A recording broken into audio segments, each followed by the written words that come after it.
Entre juin 1928 et novembre 1929, la police de Düsseldorf en Allemagne retrouve plusieurs cadavres de personnes ayant été assassinées avec un mode opératoire un peu différent à chaque fois. Ils mettent des mois, et même plus d'1 an, à faire le lien entre toutes ces affaires et à comprendre qu'elles sont l'œuvre d'un seul homme sur lequel ils ne sont pas prêts de mettre la main. Qui est ce fou furieux qui crée une psychose telle que personne n'ose plus sortir de chez lui ? Pourquoi assassine-t-il des gens, hommes, femmes ou enfants, et pourquoi s'acharne-t-il sur eux de la sorte ? Indice après indice, la police va créer un portrait au moins psychologique de cet homme qui semble, à l'automne 1929, encore insaisissable. Je suis Camille Debreuil et je vous raconte aujourd'hui les crimes oubliés de Peter Kürten.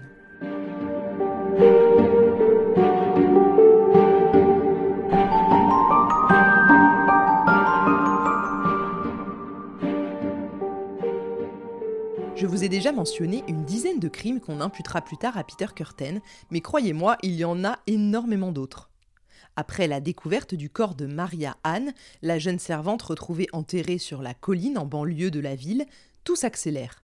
Car vous imaginez bien que si la police fait le lien et met des mots sur ces actes, des mots comme barbarie ou tueur en série, la presse aussi s'en empare. À partir de novembre 1929, je n'ai pas trouvé un seul journal, que ce soit en France ou en Allemagne, qui ne parle pas du célèbre vampire de Düsseldorf. Le 16 novembre, après donc que la nouvelle de la découverte du corps de Maria ait été publiée dans les journaux, un petit garçon disparaît. Il a 8 ans, les gens ne sont pas stupides et lisent les journaux avec avidité, et de suite, ça tilte. C'est lui, c'est sûr. L'Allemagne entière a les yeux rivés sur Düsseldorf, qui est ravagé par la peur, comme a pu l'être Londres au temps de Jack l'Éventreur. C'est d'ailleurs comme ça que notre tueur de Düsseldorf sera souvent nommé, comme s'il ne pouvait être qu'un imitateur du célèbre tueur en série. Les parents du petit garçon qui a disparu reçoivent une carte par la poste, soi-disant écrite par leur fils, où il y a marqué « Je suis perdu ». Simultanément, les journaux de la ville reçoivent des lettres d'un anonyme, je cite, un peu détraqué, expliquant qu'il boit du sang. Ils ne prennent pas vraiment ça au sérieux de prime abord, mais avec la lettre vient aussi un croquis avec l'endroit présumé de l'enterrement d'un autre cadavre. Et comme la police commence à s'entourer des meilleurs experts sur cette affaire, elle fait venir des graphologues, des experts de l'écriture. Et eux sont formels, il s'agit bien de la même personne qui a écrit toutes les lettres depuis le début. Je ne fais pas durer le suspense plus longtemps, le petit garçon en question est retrouvé sain et sauf et explique qu'il n'a en fait fait aucune mauvaise rencontre. Il partait à l'école le vendredi matin comme à l'accoutumée, a pris le tramway mais n'est jamais arrivé. Il a en fait l'école buissonnière et a eu très peur d'une réprimande paternelle, donc il s'est caché quelques jours, complètement inconscient qu'une ville entière était à sa recherche. Donc pour une fois, Peter Kürten n'y est pour rien. Le 17 novembre, le lendemain, l'assassin envoie au journal local et à la police une carte et une lettre dans lesquelles il signe d'une croix allongée et annonce qu'on entendra bientôt parler de lui à nouveau. Il dit qu'il est revenu, qu'il boit le sang de ses victimes et qu'il est sur le point de commettre un nouveau crime sensationnel. Le moins qu'on puisse dire, c'est que le gars est prolifique côté écriture. Mais côté crime aussi, vous me direz. Ce nouveau crime, il indique déjà à la police dans une missive complémentaire où il explique qu'ayant commencé la série de ces assassinats dans la ville de Langenfeld, une petite ville au sud de Düsseldorf et au nord de Cologne, c'est là aussi qu'il y mettra fin. Il écrit « Entre-temps, je supprimerai encore de la liste des vivants une femme incomparable qui est la cause des meurtres que j'ai commis. Elle ne peut pas m'appartenir et c'est pourquoi elle devra mourir. Même si cet assassinat devait me coûter la tête. J'ai déjà essayé de l'empoisonner, mais son corps admirable et sain a rejeté le poison. Elle rentre le soir chez elle par la route de Hilden, c'est là que la mort la frappera. » Et on commence à avoir l'habitude, avec il glisse un croquis de l'endroit où il compte la tuer. On retrouve la femme en question grâce à pas mal de témoins qu'on interroge à Langenfeld et elle est placée sous protection policière. Ça, c'est pour le côté criminel et judiciaire de l'affaire. Mais de l'autre côté, il y a aussi tout ce qu'on ne voit pas quand on écoute et qu'on lit des choses sur ce cas du vampire de Düsseldorf.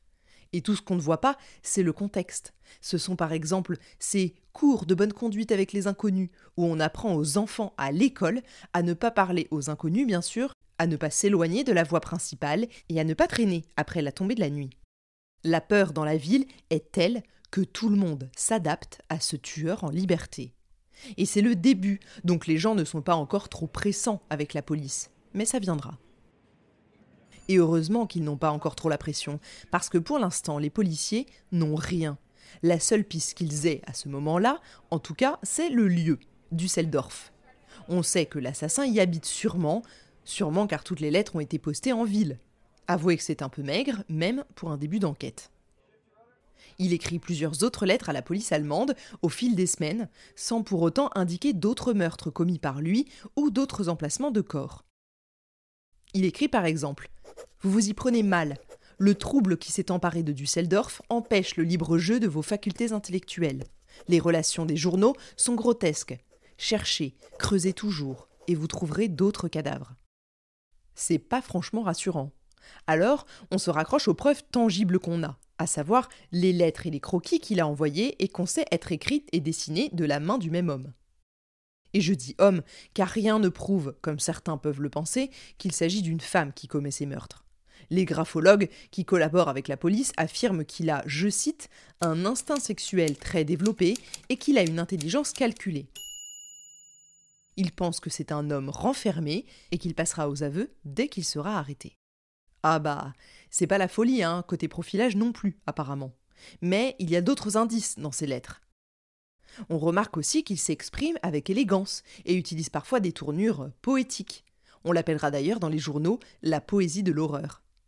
C'est comme s'il essayait de rendre ses actes atroces un peu plus beaux. À partir de là, n'oublions pas qu'on est en 1929, on se doute donc que ce n'est pas un ouvrier, ou en tout cas qu'il a eu une vraie éducation et peut-être même fait des études. Ensuite, dans les preuves tangibles, il y a l'état des victimes. Et là, c'est le boulot des médecins légistes. Sur chaque victime, on retrouve des dizaines de coups de couteau, ou de poignard, on ne sait pas, et une entaille sur le côté gauche du cou qu'il explique faire pour boire leur sang, ce qui est complètement plausible, car même sur celles qui ont été étranglées, les corps ne contiennent plus de sang. Ce qui est certain, c'est que c'est quelqu'un qui aime s'acharner plus que simplement ôter la vie. Rien que sur Maria Anne, on compte 18 plaies, et sur la minuscule Gertrude Albermann, 5 ans, 36. C'est un massacre. Le 18 novembre 1929, les policiers commencent à regrouper les informations jusqu'ici laissées dans un coin. Et c'est ce qui va réduire un peu le périmètre de leurs recherches.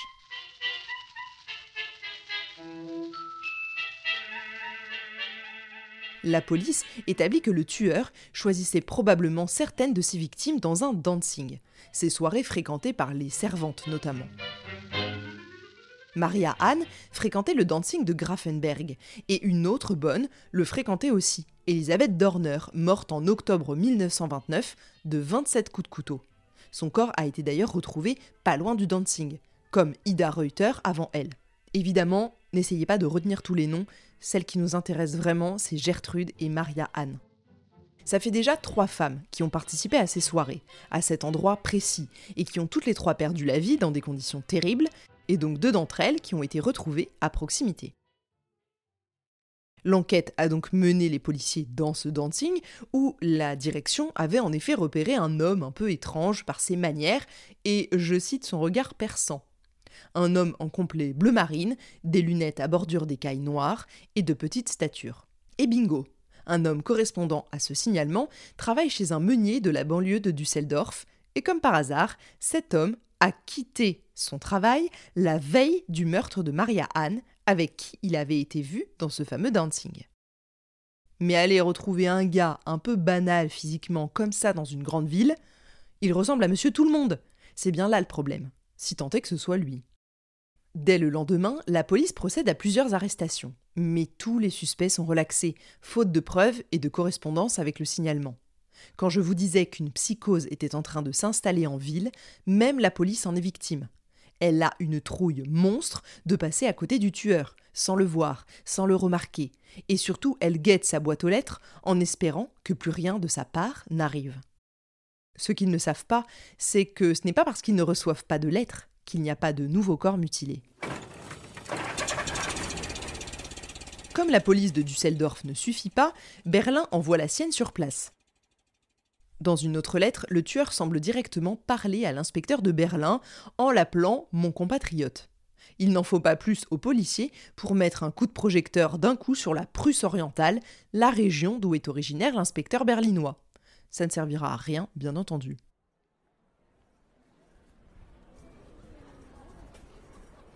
Entre-temps, Düsseldorf est en pleine bataille électorale pour le renouvellement du conseil municipal, entre autres, et la campagne est fortement influencée par cette affaire criminelle. En fait, la politique entière du pays est influencée par le vampire et ses crimes. Hitler et son parti se servent des crimes de ce mystérieux assassin comme un argument électoral. Il met sur le compte de l'anarchie et du désordre républicain l'impuissance et l'inutilité des efforts de police. Bref, récupération politique. Autre détail intéressant, les journaux suivent cette affaire, certes, mais avec bien plus de discrétion que ça a pu être le cas pour des faits de cette ampleur. Sûrement une demande des services de police pour ne pas envenimer la psychose qui sévit déjà dans tout le pays. En parallèle, un conseil du Reich vise à resserrer la vis sur le recrutement des cadres de la police du pays, histoire d'arrêter d'avoir dans les bureaux de la PJ des gars qui ne trouveraient pas d'eau à la mer. C'est en tout cas ce que pensent les politiques, que c'est la faute de la police. Sauf que, je pense que vous l'avez compris à ce stade, on n'a rien sur ce type. Absolument rien. Ils ont quand même remarqué un pattern, comme on appelle ça, un motif dans sa façon de faire. Aucun de ces crimes ne doit rester ignoré plus de 3 mois. Au bout de 3 mois jour pour jour, après l'assassinat de la domestique Maria Anne, il a envoyé un plan au parquet de Düsseldorf pour la retrouver. Pour la petite Gertrude Albermann, Peter envoie de longues lettres à la mère adoptive de l'enfant et lui raconte, avec tout un tas de détails sordides, la manière dont il l'a attirée, violée et assassinée. Il termine la lettre par une déclaration d'amour adressée à l'enfant. La femme est sous le choc en lisant ça, et on la retrouve peu de temps plus tard dans sa chambre, fermée et remplie de gaz d'éclairage, juste à temps avant qu'elle n'y passe. La police récupère les lettres et les fait examiner. Elles sont authentiques, c'est bien lui. Ah là, ça y est, la police a carrément la pression, et donc la municipalité de Düsseldorf décide d'offrir une récompense de 90 000 francs à celui qui livrera le vampire. On tente le tout pour le tout. Si ce type n'est pas un fantôme, on va le trouver. Et à partir de là, laissez-moi vous le dire, c'est la Bérésina. Ah bah oui, parce que pour 90 000 francs, tout le monde a envie de dénoncer son voisin. C'est toute la ville qui voit des détectives en herbe se mettre à chercher des indices, attirés un peu par la gloire, mais surtout par l'argent. 90 000 francs, c'est 15 000 marks. Malheureusement, c'est un peu vain, et on ne compte plus les innocents soumis aux interrogatoires pour rien. À la plus minime présomption de culpabilité, hop, sous les verrous, le temps d'infirmer l'information. Et si la police reste aussi prudente, c'est parce que 2 ans auparavant, à propos d'un meurtre d'enfant dans une autre province, elle a fait décapiter un Berlinois qui a ensuite été reconnu innocent. Ça la fout mal.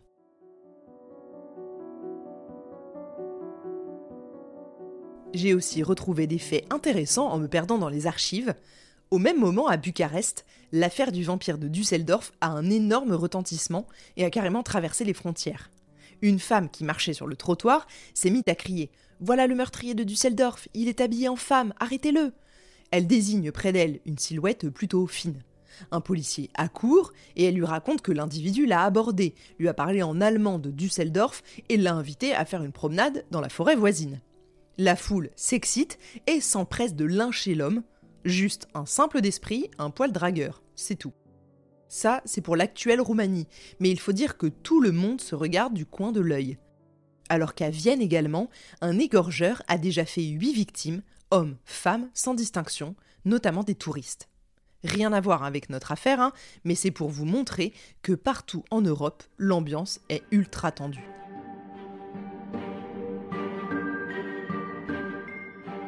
Comme souvent dans cette affaire, il y a quelques pauses. Et là, il y en a une jusqu'au 1er mars 1930, soit un peu plus de 3 mois plus tard. Le 1er mars, le vampire de Düsseldorf donne de ses nouvelles dans une lettre qu'il envoie au journal La Liberté. Ce journal en avait déjà reçu 2 précédemment, et ils sont sûrs là-bas que c'est bien lui encore une fois, avant même de soumettre la lettre aux experts. J'ai retrouvé la lettre dans son intégralité, et c'est par celle-ci que je commencerai le prochain épisode. En attendant, si vous aimez toujours autant ce podcast, venez me le dire sur Instagram, partagez-le autour de vous et laissez un avis sur votre plateforme d'écoute préférée. Avec beaucoup de suspense, on se retrouve la semaine prochaine pour le 3e et dernier épisode de cette saison 18 de Crimes oubliés, consacré à l'affaire Peter Kürten.